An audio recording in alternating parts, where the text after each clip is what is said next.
Sana had always been a light sleeper, but the nightmares began the night she moved into her new apartment.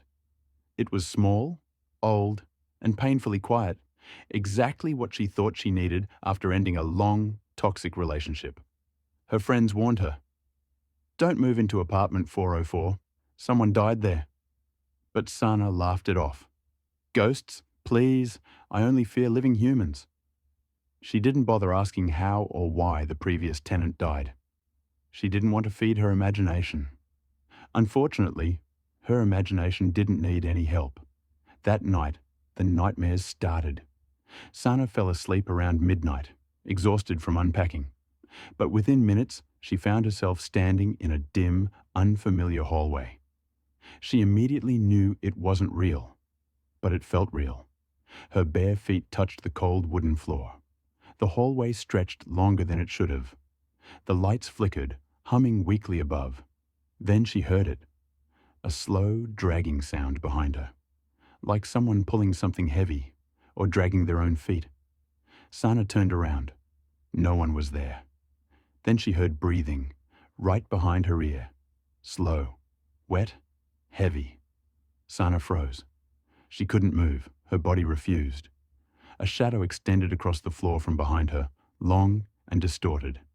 A voice whispered, "You shouldn't have come." She woke up gasping, heart pounding, the room freezing cold despite the heater being on. Her throat felt raw, as if she had screamed. The nightmare ended, but the fear didn't. Chapter 2. The Man in the Corner. On the second night, the nightmare came again. This time, she was in her bedroom, the exact same room she was sleeping in, except darker, much darker. The moonlight barely creeped in through the curtains. Sana tried to turn on the lamp beside her, but her arms wouldn't move. Her chest felt heavy, as if someone was sitting on it. Then she saw him. A tall man stood in the corner of her room. Not moving, not breathing, just standing. His skin was pale grey, stretched too tightly over his bones. His fingers unusually long, and his eyes, two deep pits of ink, no whites, no pupils. He tilted his head slowly, studying her the way a predator watches prey.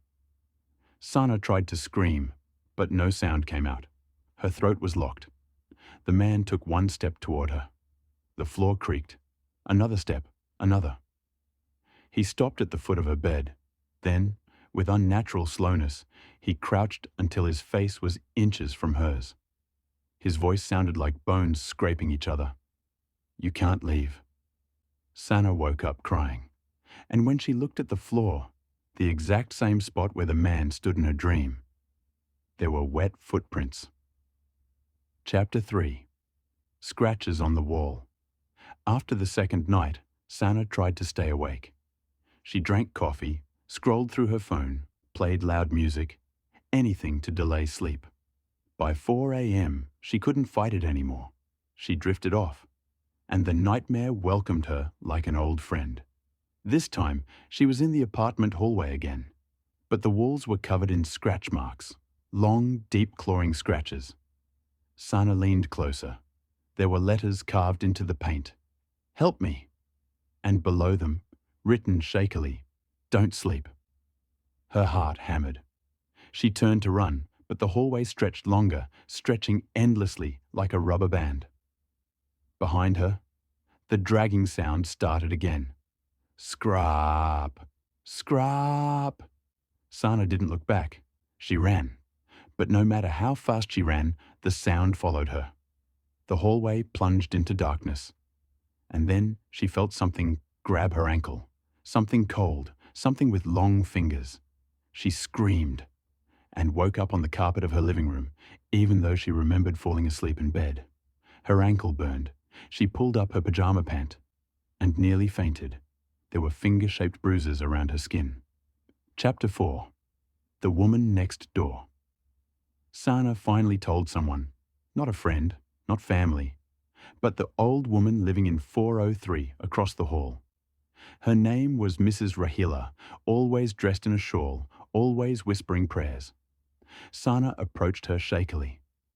"Auntie, Can I ask something? Did anything strange ever happen in my apartment?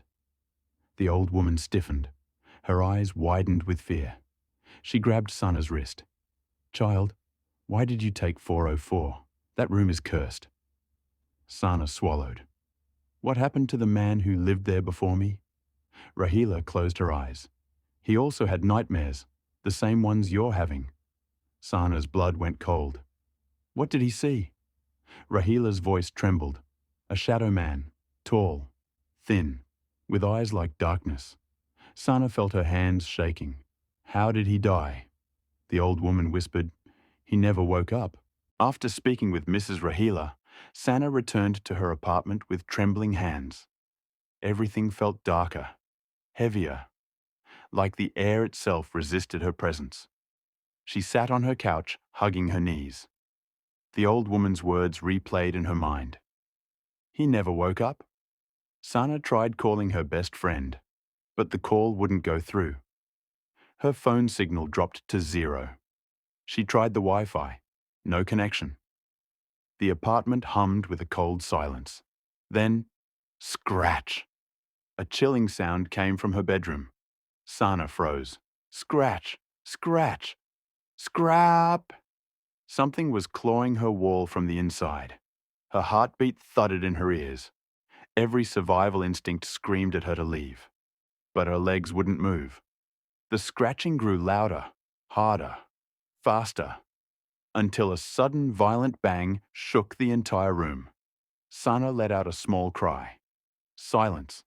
Then a whisper seeped through the crack beneath the bedroom door. Are you awake? Sana bit her lip to stop herself from screaming. She stumbled backward, grabbed her keys, and ran out of the apartment barefoot. Chapter 6. The Warning. She pounded on Mrs. Rahila's door. The old woman opened instantly, as if she had been waiting. Sana burst into tears. Auntie, he's inside. Something is inside. Rahila pulled her in and shut the door immediately, locking all 3 bolts. The old woman slowly sat Sana down and handed her a glass of water. He is not someone. Sana looked up. Then who? Rahila's eyes filled with pity. Not who. What? Sana shook her head, refusing to believe it. No, it's just nightmares. Sleep paralysis or... Did it leave bruises on you? Rahila asked sharply. Sana fell silent. The old woman nodded. Then it is not sleep. When the nightmares touch you, it means they're not from your mind. Sana's voice cracked. What does it want? Rahila hesitated before whispering, A soul that fears sleep. Fear is what opens the door. Once opened, it doesn't close. Sana buried her face in her hands. Auntie, I can't stay there. I need to leave. Rahila slowly shook her head. Do not leave at night. Sana stared at her. Why? Because when you leave at night, it follows you outside. A cold shiver crawled down Sana's spine. Chapter 7. The Night. Sana fought sleep. Rahila let Sana sleep on her couch, but sleeping wasn't an option. Not tonight. Sana sat with her knees curled to her chest, watching the clock. Every tick sounded like a countdown to death. Her eyelids grew heavy.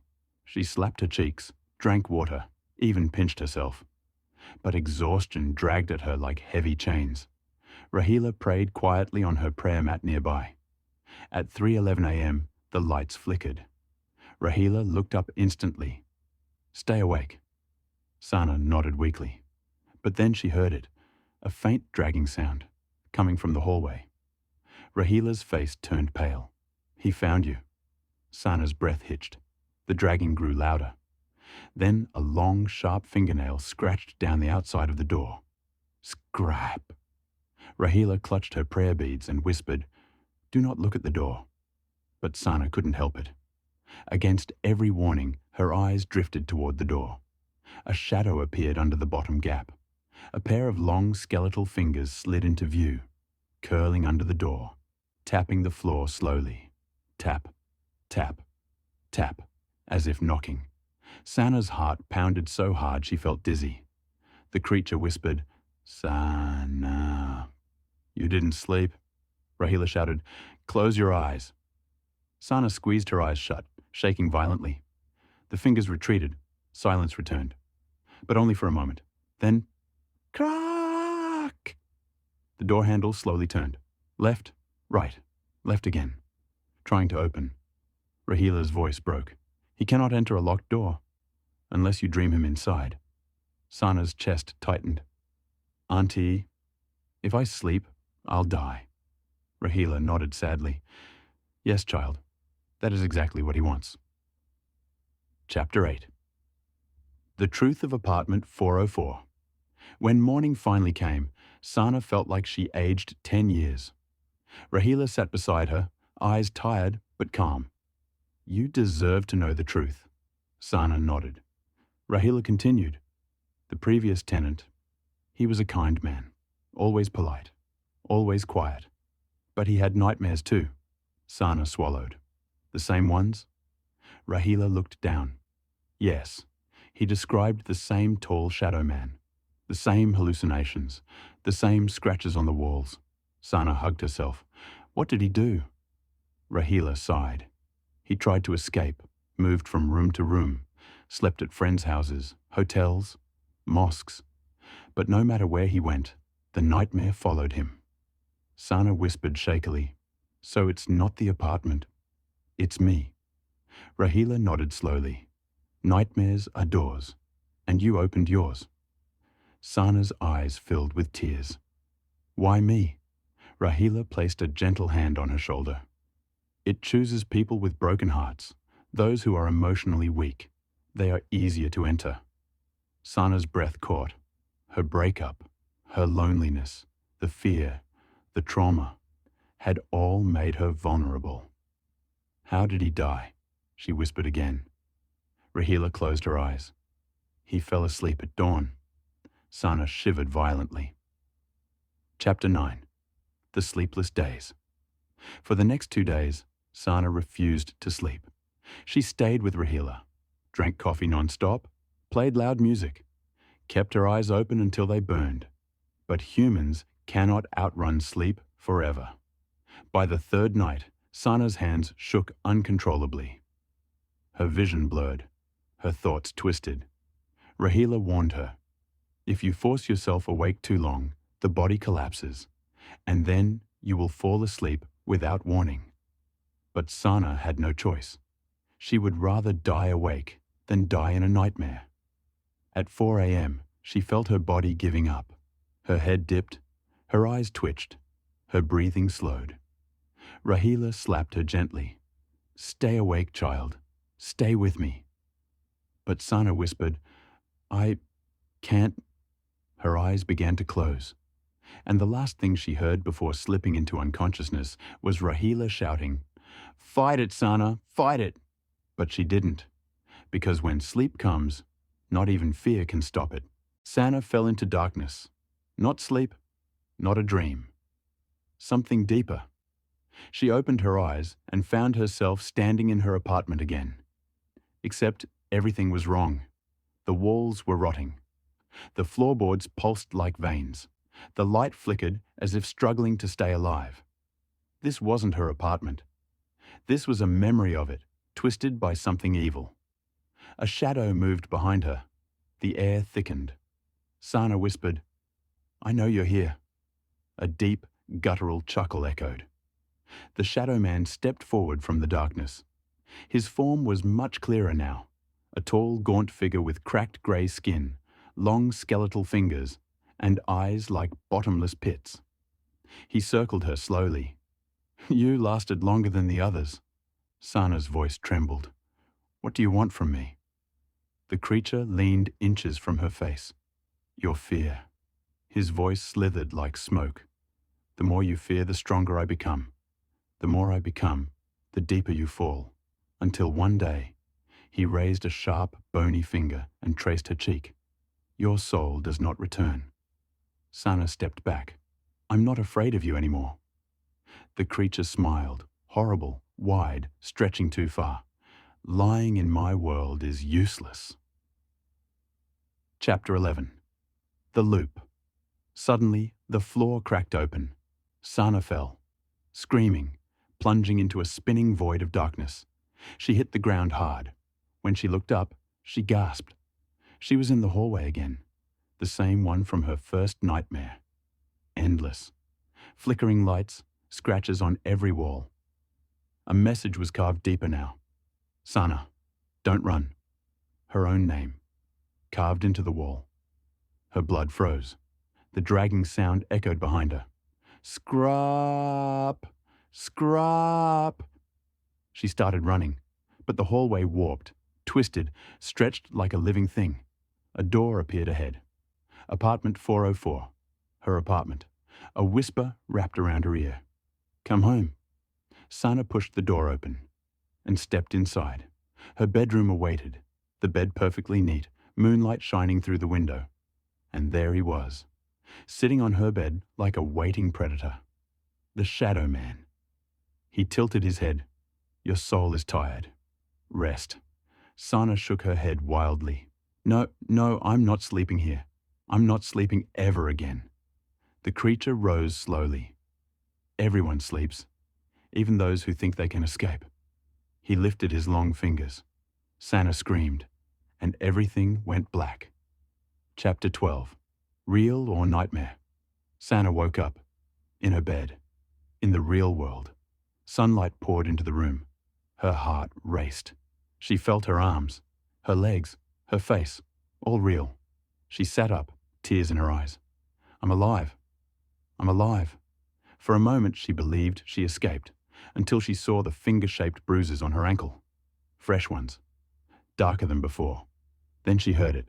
Tap, tap, tap. A slow tapping on her window. Sana looked up. No one. The street was empty. But the tapping continued. She moved closer, hesitant, terrified, and pulled the curtain aside. A message was scratched into the glass from the outside. I am not done. Sana stumbled back. Her chest tightened. Her throat felt like it was closing. She rushed across the hall, banged on Rahila's door. No answer. She tried again. Still nothing. Sana twisted the handle.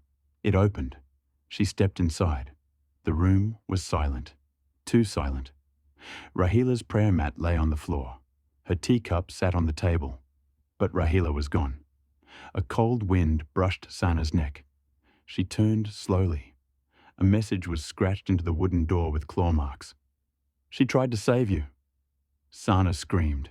Chapter 13. The final night fell too quickly. Sana locked all the doors, all the windows, turned on every light, but her body grew weak, her eyes heavy. She hadn't slept in 3 days. She heard Rahila's voice echoing in her mind. If you force yourself awake too long, the body collapses. Sana stumbled, dizzy, her vision blurred, her breathing slowed. Then, the lights turned off, all of them. Darkness swallowed the room. A voice whispered in the pitch black, "It's time, Sana." The Shadow Man stepped out of the darkness, more solid than ever. He approached slowly. Your fear fed me well. Sana crawled backward, tears streaming. Please, let me go. The creature crouched over her. No one wakes from a nightmare that becomes real.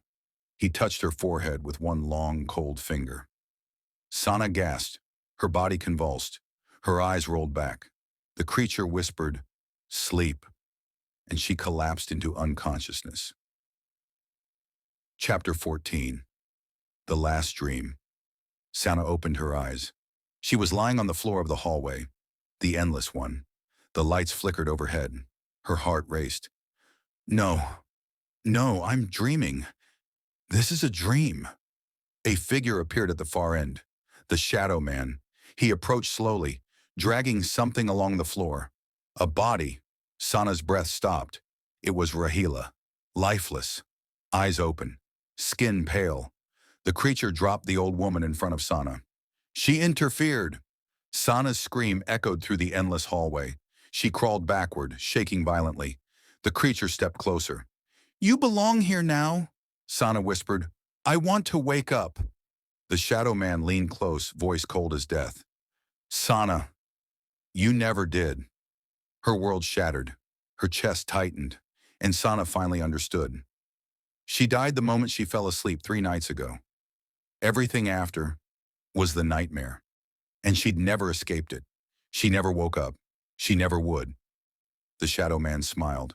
Welcome home. Darkness swallowed her. Forever. The end.